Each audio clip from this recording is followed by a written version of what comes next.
गणनायकाय गणदैवताय गणाध्यक्षाय धीमहि गुणशरीराय गुणमण्डिताय गुणेशानाय धीमहि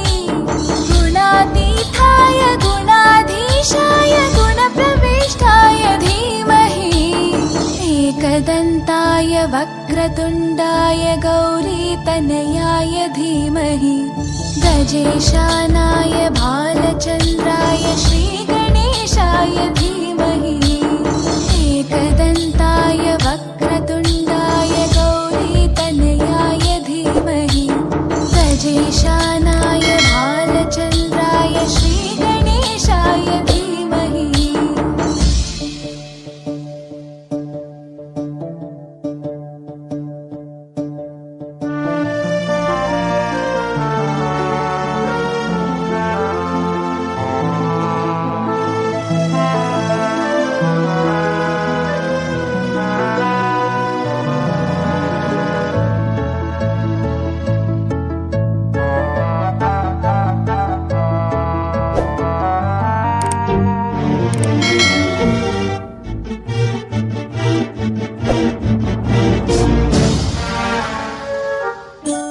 गानचतुराय गानप्राणाय गानान्तरात्मने गानोत्सुकाय गानमत्ताय गानोत्सुकमनसे गुरुपूजिताय गुरुदैवताय गुरुकुलस्थायिने गुरुविक्रमाय गुह्यप्रवराय गुरवे गुणगुरवे गुरुदैत्यकलक्षेत्रे गुरुधर्मसकाराध्याय गुरुपुत्रपरित्रात्रे गुरुपाखण्डकण्टकाय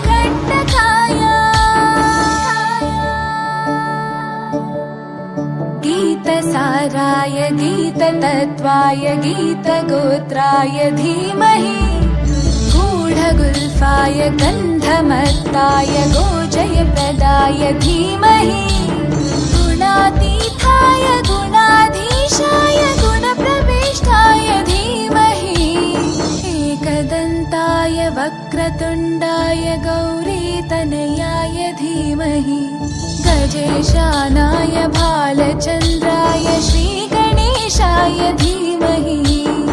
एकदन्ताय वक्रतुण्डाय गौरीतनयाय धीमहि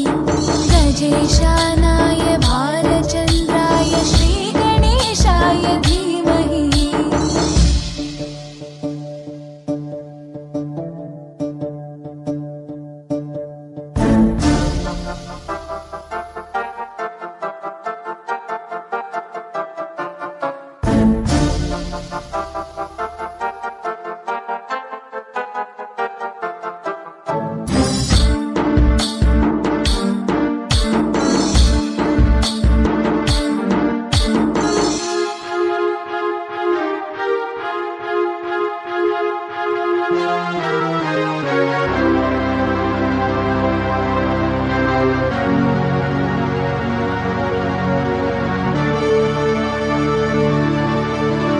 ग्रन्थगीताय ग्रन्थगेयाय ग्रन्थान्तरात्मने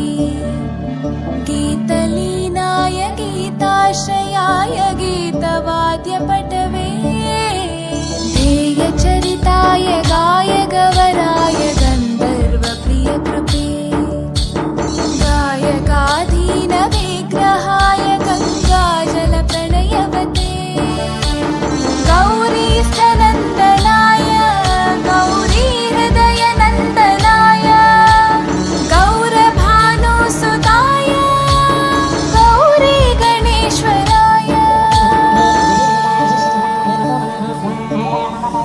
गौरीप्रणयाय गौरीप्रवणाय गौरभावाय धीमहि गोसहस्राय गोवर्धनाय गोपगोपाय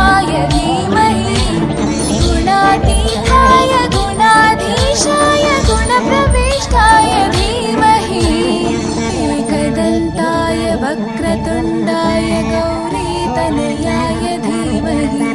गजेशानाय भालचन्द्राय श्रीगणेशाय धीमहि एकदन्ताय वक्रतुण्डाय गौरीतनयाय धीमहि गजेशानाय भालचन्द्राय श्रीगणेशाय धीमहि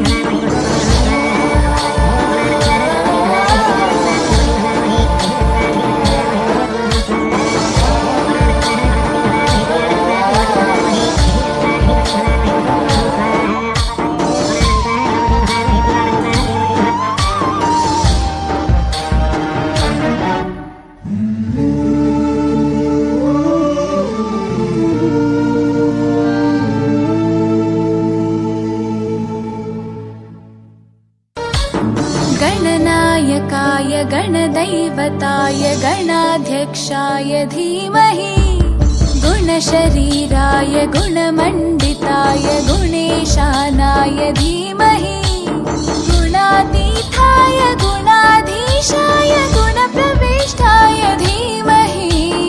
एकदन्ताय वक्रतुण्डाय गौरीतनयाय धीमहि गजेशानाय भालचन्द्राय श्रीगणेशाय धीमहि एकदन्ताय वक्रतुण्डाय गौरीतनयाय धीमहि गजेशानाय भालचन्द्राय श्रीगणेशाय धीमहि एकदन्ताय वक्रतुण्डाय गौरीतनयाय धीमहि गजेशानाय